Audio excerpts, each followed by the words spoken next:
les bendiga. Vamos a inclinar nuestros rostros, vamos a orar. Acompáñenme para orar. Señor, gracias nuevamente, Padre, porque tú nos recibes en tu amor grande e infinito. Tú eres bueno, solamente tú, Señor. No hay otro como tú, ni en el cielo ni en la tierra, que pueda recibirnos en gracia y en misericordia a través de Cristo. Y en Él queremos rogarte que nos bendigas en este momento cuando vamos a escuchar tu palabra, espada de dos filos que penetre en nuestro corazón, que nos muestre, Señor, tu palabra, tu verdad, nos ayudes a entender lo que tú quieres de nosotros, nos confirmes en nuestra fe y nos hagas, Señor, estar más firmes en Cristo. Gracias porque tú, Señor, estás aquí, que tu Espíritu Santo sea el que imparta esta palabra a nuestras vidas. Te lo suplicamos humildemente a través de Jesús, tu Hijo amado, nuestro Señor. Amén. Amén. Gracias, gracias, hija. Vamos en esta tarde a ver una historia de un hombre que logró sorprender a Cristo. Y esto a mí se me hace sorprendente, porque ¿cómo podríamos nosotros sorprender al Hijo de Dios? Pues este hombre lo hizo. La historia de esta ocasión trata de este hombre que logra sorprender al Señor. Pocas veces vemos en la Escritura que Cristo se haya sorprendido, que se haya impactado por algo, ¿no? Que haya hecho una declaración asombrosa. Pocos pasajes. Recuerdo uno en donde dice que el Señor se sorprendió de la incredulidad de los judíos. O sea, quedó impactado, así como, no puede ser esto. Sorprendido de la incredulidad de los judíos. ¿Recuerdan ese pasaje? Si mal no recuerdo, está en Marcos capítulo 5, que estaba sorprendido el Señor de la incredulidad de los judíos. Y les digo, pocos pasajes hablan de que el Señor haya quedado sorprendido de algo. Otro pasaje es de una mujer sirofenisa, si mal no recuerdo, que llega pidiendo una migaja de pan, y el Señor le dice: grande es tu fe. Le dice a esa mujer: grande es tu fe, me ha sorprendido. No, aunque no dice que se sorprendió, pero la expresión de: oh mujer, grande es tu fe, esto se encuentra en el Evangelio de Mateo. Pues la historia de hoy habla de un hombre, de un varón, por cierto, gentil. Y hablar de un gentil en tiempos del judaísmo bíblico del primer siglo, pues era algo de destacar, porque de hecho ellos dicen que sentarse un judío con un gentil a comer era cosa que no se podía tolerar. Entonces, que un gentil, uno que no es del pueblo de Dios, haya sorprendido al Señor Jesús por lo que hizo, creo que debe de llamar nuestra atención. No fue alguien del pueblo de Israel. Otra cosa, tampoco fue un hombre religioso. Así como para que el Señor hubiese sorprendido. Me estoy acordando de Nicodemo, que era el maestro de Israel, ¿no? Pero yo creo que ahí también el Señor, aunque no dice, ¿cómo tú, Nicodemo, siendo el maestro de Israel, no sepas estas cosas de las que yo te estoy hablando? ¿No? Pasajes como esos donde el Señor quede sorprendido. Pues este hombre tampoco es un religioso, no es un conocedor de las Escrituras como para que pues con eso haya sorprendido al Señor, ¿no? De decir, bueno, ¿cuánto conocimiento tienes? De verdad que has crecido en la vida espiritual, en la vida religiosa, incluso en tu fe, y mira nada más hasta dónde has llegado. Es sorprendente. No es así, no se trata de esto. Es un centurión romano. Un soldado. ¿Cómo se imaginan ustedes a este soldado de quien no se conoce el nombre? Para llegar a ostentar el título, el cargo de centurión, pues había varias cosas que considerar. Entre ellas, pues que haya logrado grandes victorias en su intervención, es decir, que él como soldado haya participado en batallas, haya hecho algo importante, y entonces iban haciendo méritos para llegar a convertirse, a ocupar el rango, el nivel de centurión, haber logrado varias conquistas para el imperio, donde hubo grandes botines, donde Roma se veía beneficiado por todos esos bienes confiscados al pueblo conquistado.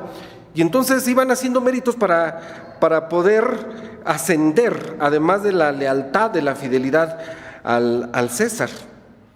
Como estamos hablando de un gentil, de un soldado romano, por cierto, pues era considerado entre el pueblo, entre la gente, a este militar, pues como entre los enemigos del pueblo de Dios.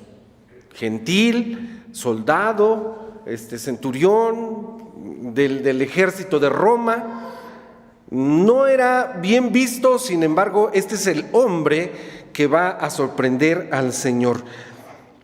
De hecho, el pasaje que leímos en Lucas capítulo 7 del 1 al 10 habla bien del centurión, ¿no les parece? ¿Qué impresión les deja el pasaje que nosotros acabamos de leer del centurión? La impresión de ser un hombre malo, de ser un hombre sin sentimientos, un hombre que no siente compasión de nada. No, nos pinta todo lo contrario, ¿no?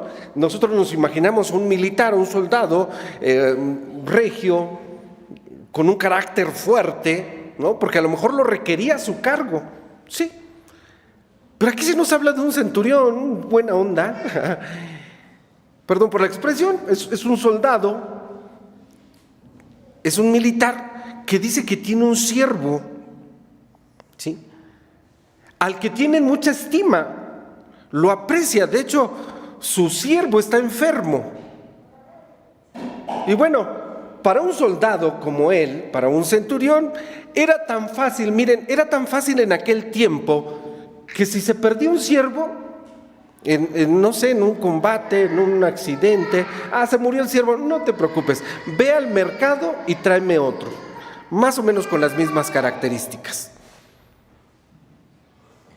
¿No? Así de sencillo era. Es como ahora, se descompone un electrodoméstico en la casa y tú dices, bueno, no importa, son desechables, ve y consigue. Perdón por la comparación, pero así era. Así eran aquellos tiempos.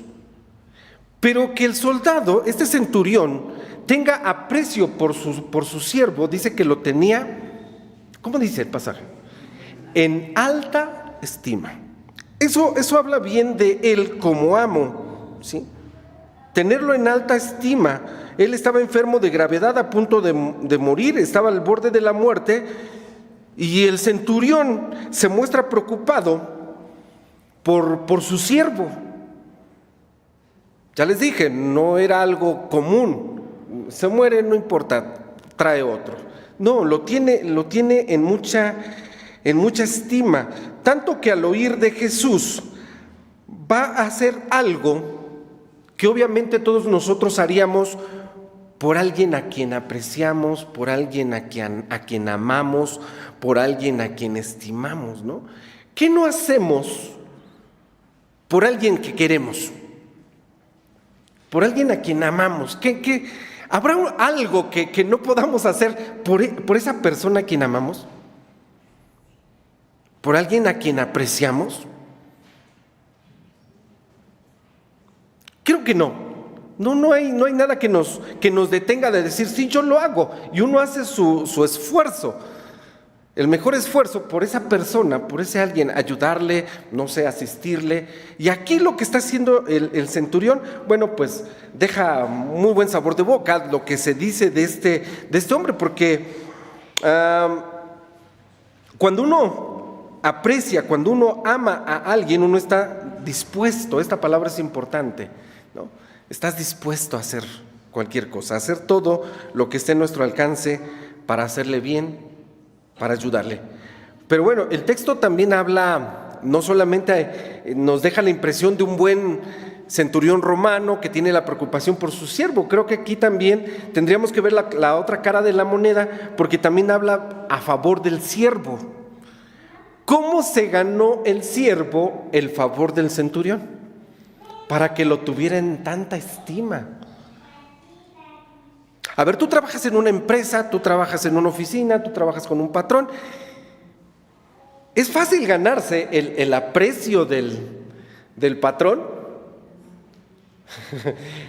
Que tu superior te tenga un aprecio tal, o sea, se da de la noche a la mañana, o sea, nada más porque estás chulo de bonito, ya tienes ese favor del... No. Entonces, también el pasaje de San Lucas capítulo 7 habla bien del siervo. ¿Cómo sería el siervo? A ver, ayúdenme. ¿Cómo sería el siervo que se ganó la estima, la alta estima, ¿no? Dice en alta estima. ¿Qué tuvo que hacer el siervo para ganarse la alta estima en la que lo tenía el patrón, al punto de que cuando él se enferma, como si fuese su hijo, se preocupa por él como si fuese su familiar? Mi siervo está grave, está al punto de morir. Cuando el centurión oye de Jesús, dice: díganle que venga y que me ayude, ¿no? O sea, la preocupación es grande. ¿Qué tuvo que hacer el siervo? Ser servicial. Claro que sí, no era un siervo rezongón, era servicial, veía lo que se le ofrecía al centurión cuando llegaba, ¿no? No sé, quiero imaginarme que llegaba, le tomaba su armamento y lo limpiaba y lo colgaba, lavaba los pies del patrón, no sé, servicial, ¿sí? Al punto que se fue ganando, se fue, uno cosecha, ¿no? Lo que uno siembra, ¿no? En la empresa, en la oficina, allí es donde uno va haciendo esos méritos, ¿no? Leal, dice nuestra hermana. Claro que sí. Era un siervo fiel al centurión. Sí, él estaba siempre al pie del cañón. Era un buen siervo. ¿Alguna otra cosa que se les venga a la mente de este siervo? Era de mucha ayuda, ¿sí? A veces decimos el brazo derecho, ¿no? En esta expresión, era su brazo derecho, era de ayuda, de verdad, ese siervo que él tiene. ¿Ok? ¿Alguna otra cosa? Era competente, ¿sí? Era un siervo competente, lo que hacía, lo hacía de nivel, hacía las cosas, las hacía bien, y obviamente pues se había granjeado esa alta estima de su amo, ¿sí? Podemos inferir parte del carácter del centurión entonces y parte del carácter también del siervo. No desecha a este siervo cuando lo ve al borde de la muerte, no lo desampara, no lo deja, ¿sí? No, él está dispuesto a hacer cualquier cosa en favor de su siervo. Y bueno, creo que aquí podemos tener una enseñanza, ¿no? Nuestra primera enseñanza de esta ocasión. Creo que debemos de establecer buenas relaciones con nuestros prójimos, ¿no? Ya sea que estés aquí o que estés acá. Si te toca estar acá, bueno, pues que Dios nos conceda gracia delante de los hombres y delante de Dios, delante de los que están acá. Y si estás acá, pues lo mismo, el aprecio que debes de tener por el que está acá, ¿no? Esa sería una de nuestras enseñanzas. El versículo 3 de San Lucas capítulo 7 dice que cuando el centurión oyó hablar de Jesús, inmediatamente envió a algunos de los judíos para que le dijeran a Jesús que viniese. Y hay un detallito allí cuando dice que él oyó acerca de Jesús. Romanos 10:17 es un texto que nosotros conocemos que dice, lo voy a decir en palabras muy coloquiales a lo mejor, dice que la fe entra por las orejas. ¿Se acuerdan cómo dice ese texto? La fe viene por el oír y el oír por la palabra de Dios. Exactamente. Entonces, cuando el centurión oyó acerca de Jesús, obviamente ya tenía a lo mejor alguna referencia o le dijeron, allí anda un maestro que sana a los enfermos.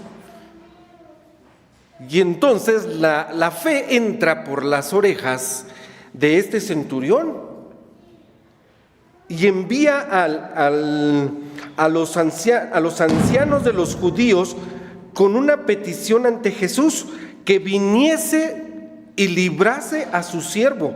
Díganle que venga y que libre a mi siervo.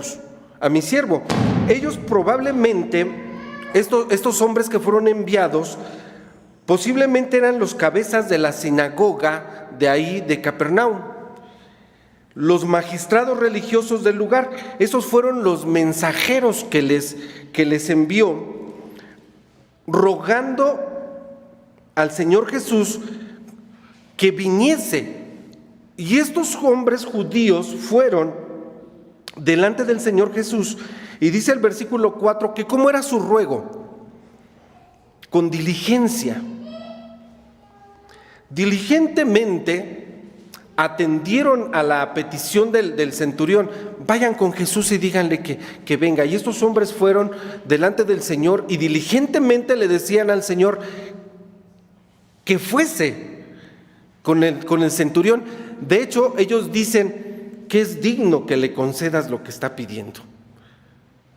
Diligentemente interceden a favor del centurión. Y aquí hay una enseñanza más para nosotros, segunda de esta ocasión. Es algo así como cuando alguien te dice: oye, ¿puedes pedir en tu iglesia una oración por mi enfermo?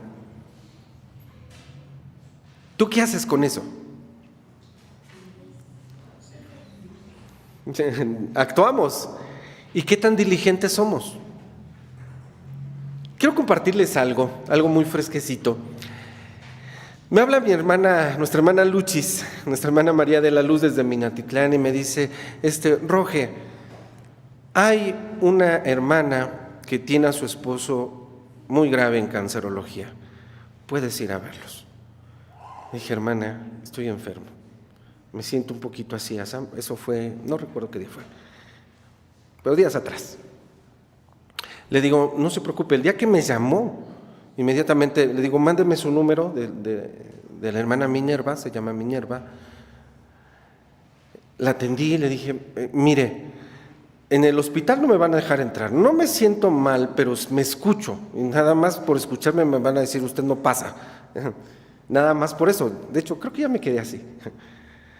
Y le dije: pero estoy a la orden, usted dígame. Me dice: ¿puede orar por mí en la noche? Voy a reunir a mis hijas y queremos que ore. Sí, ¿cómo no? Eso fue un día. Al otro día me dice: oiga, ¿puede orar otra vez? Dice: es que les gustó la oración y pues hay otro grupito de gente que quiere escuchar. Y dice: ya me dieron el diagnóstico de mi esposo, está invadido de cáncer. El estómago, el hígado, el corazón, los pulmones, está invadido de cáncer. Estamos resignados y queremos entregarlo en las manos de Dios. Le digo: voy a orar por ustedes. Dice: ¿puede a las 8 de la noche? Sí, perfecto. Y le llamé, y hoy en la mañana me dicen: ya falleció. Dios tuvo misericordia de él, y el hombre por el que estábamos orando falleció. Y yo no sé cuánto fue el impacto de esas oraciones vía telefónica. Te lo estoy compartiendo para que cuando alguien te diga a ti: ora por un enfermo, lo hagas. Cuando te diga: oye, pide allá, lo hagamos, hermanos. Que me manda un mensaje la hija de la hermana Minerva y me dice: pastor, ¿es posible que venga a vernos? Estamos en tal lugar, en los mausoleos de así, asá. Y le dije: hoy tengo que atender situaciones en la iglesia, pero a las 9 de la noche estoy ahí con ustedes. Diligentes. Tenemos que hacerlo así. Estos hombres judíos fueron delante del Señor. ¿Y qué le dicen al Señor? Le dicen: ve a verlo. Ve a ver al centurión. No sé con qué palabras le insistieron al Señor. Mira, esto sí tiene relevancia, porque yo no sé con qué palabras llegan al Señor y le dicen: ve, mira, ama nuestra nación. Nos construyó una sinagoga. ¿Tú crees que esto iba a sorprender al Señor? Era un soldado romano, era un gentil, pero ellos tan diligentemente intercedieron delante de él que el Señor accedió. Dijo: vamos pues. Y se dirigía a la casa de este centurión. Según dice el pasaje, que los envió a ellos porque él no se sentía digno. Y eso también lo quiero resaltar. Él no se sentía digno. ¿Por qué razón? No lo sé. No dice la Escritura. Pero él no se siente digno de acudir ni siquiera en persona delante del Señor. Dicen los comentarios que él era un prosélito, pero en el judaísmo había dos tipos de prosélitos. No sé si tú ya tenías este dato, pero uno era llamado el prosélito de la puerta. Así le llamaban, prosélito de la puerta. ¿Quién era el prosélito de la puerta? Aquel que aceptaba creencias y costumbres de los judíos. Simpatizaba y se llamaba prosélito de la puerta.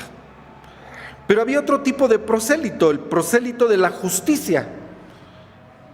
Ese prosélito, además de aceptar las creencias y las costumbres de los judíos, había sido circuncidado. Ese se llamaba prosélito de la justicia. Y dicen que este centurión, dicen los comentarios, que este centurión muy probablemente solamente era un prosélito de la justicia. O sea, ni siquiera era un prosélito de la puerta, no era prosélito de la justicia. No simpatizaba tanto con el judaísmo como para circuncidarse. Pero tanto insistieron estos hombres que fueron enviados por él, diciendo: no, es que yo no soy digno de estar delante del maestro, díganle que venga y salve a mi siervo. Estos hombres van e interceden, pero mientras él no se siente digno, ¿qué dijeron los otros? Es digno. Ve la percepción, ¿no? Este centurión fue presentado ante el Señor como digno de que se le concediera su petición, no solamente porque amaba a la nación judía, sino porque también había edificado esa sinagoga con su salario. Bueno, esto decía yo que deja buen sabor de boca por parte del centurión. Pero bueno, por el contrario, el centurión se califica como indigno de recibir a Cristo aún debajo de su tejado, porque cuando vio que Jesús venía a su hogar, envió a sus amigos, a unos amigos, diciendo: yo no soy digno. Y esto lo resalta el pasaje, ¿no? Tercera enseñanza de esta noche. No siempre los que se sienten dignos lo son. No siempre los que se sienten dignos lo son. Ni por el contrario, ni los que se sienten indignos son tan indignos. Ahí se los encargo. El Señor Jesús se dirigió a casa del centurión y aquí surge la pregunta: si el centurión no hubiese mandado a esos amigos diciéndole: no soy digno de que entres debajo de mi tejado, solamente di la palabra y mi siervo sanará.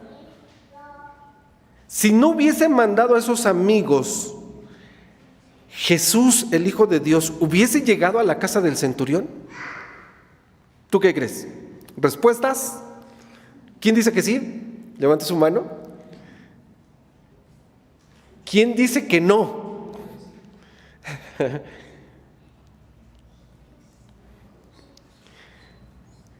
¿Cómo es el corazón del Señor Jesús? ¿Tú crees que le importaba lo que hubieras llegado a la casa del centurión? Si él no hubiese dicho eso, el Señor Jesús ya iba de camino, ¿sí? Desde el principio hubiera dicho centurión romano, gentil, no, creo que no debo de pararme ahí, ¿no? Pero te das cuenta que el Señor no hace acepción de personas. Ve cuán bueno es el Señor. Y por eso lo señalaban y lo criticaban y decían, come con los publicanos y los pecadores, sus amigos son un montón de prostitutas, de rameras. Sí, ese es nuestro Señor. Porque a veces hacemos nosotros distinción de personas. Por eso les dije que no siempre los que se consideran dignos son tan dignos, ni los que se sientan indignos son tan indignos. Pablo dice en la epístola a los Romanos, capítulo 12, versículo 3, nadie tenga más alto concepto de sí que el que debe de tener, sino que piense de sí con templanza conforme a la medida de fe que Dios repartió a cada uno. Bueno, este hombre,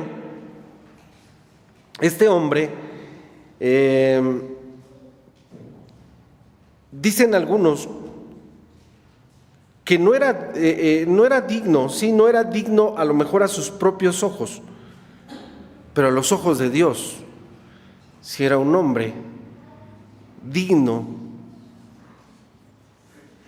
por la fe que tenía. ¿Recuerdas ese texto que dice que sin fe es imposible agradar a Dios? Con fe es posible agradar a Dios. Bueno, ahora este centurión va a explicar con sus propias palabras, sin ser religioso, cómo es que él considera que la fe opera para un beneficio, para una bendición. Y son los siguientes versículos del pasaje que leímos de Lucas capítulo 7, porque ahora cuando envía a esos amigos a decirle, no soy digno de que entres debajo de mi tejado, solamente di la palabra y mi siervo va a sanar. Mira, le dice, yo también soy un hombre que está puesto en autoridad, yo también tengo potestad. Y es tan simple como cuando yo le digo a uno de mis soldados, ven, y él viene. Yo le digo, ve y va. Si yo le digo a uno de mis siervos, haz esto, él lo hace. Para mí que esto funciona así. Lo que está reconociendo es, tú tienes potestad, tú eres el Señor. No hay límite en tu autoridad, en tu poder. Solamente di la palabra y yo sé que esto va a suceder, porque yo lo entiendo desde aquí, que esto funciona así. Y si esto funciona aquí, allá debe de funcionar mucho mejor, 1000 veces mejor. Di solamente la palabra y mi siervo sanará. Cuando el Señor Jesús escuchó esto, ¿qué dijo? Dice, en todo Israel no he hallado tanta fe como en este hombre. En todo Israel. Sí, el Señor se quedó maravillado de decir, qué explicación tan simple, pero tan veraz, tan acertada, ¿sí? Lo único que le faltó decir a lo mejor al Señor es, eso no se lo reveló hombre, no fue palabra de hombre, se lo reveló Dios. Así opera la fe. Queridos hermanos, ¿se acuerdan hace algunas semanas cuando también hablábamos de un pasaje de la Escritura que dice, pero cuando el Hijo del Hombre venga, hallará fe en la tierra? ¿Se acuerdan de ese texto? Y seguimos hablando de la fe. No sé por qué el Señor nos ha guiado. Vi que usted también predicó acerca de la fe, ¿verdad? Seguimos hablando de la fe, porque hermanos, Necesitamos nosotros tener una fe firme, una fe sólida, reconocer a Cristo a través de nuestra fe de esta manera como lo está haciendo el centurión. Dice, si yo aquí en la tierra tengo este poder, esta potestad, esta autoridad de decir, ve, va, bien, viene, haz, y lo hace. Nosotros no podemos minimizar el señorío, la potestad de Cristo. Tenemos al Señor de señores. No es un señor, es el Señor de los señores, mayor autoridad. No hay nadie como Él, ni en el cielo ni en la tierra. Cuando Él declaró resucitado allá en Mateo capítulo 28, toda potestad me es dada en el cielo y en la tierra. Él tiene todo el dominio. La preeminencia le pertenece solamente a Cristo. Y tú y yo somos solamente siervos de este Señor, Señor de señores, Rey de reyes. Dios permita confirmar nuestra fe en este Cristo glorioso, en este Señor que tenemos. Que nuestra fe, hermanos, sea una fe que no se mueva, que sea una fe firme y que esta fe persista, se mantenga hasta cuando Cristo venga por la iglesia. Pónganse de pie, vamos a orar y a pedir bendición para nuestras vidas y para nuestra fe. Señor, muchas gracias, porque sabemos que a través de la fe nosotros podemos agradarte. Ayúdanos a vivir en fe.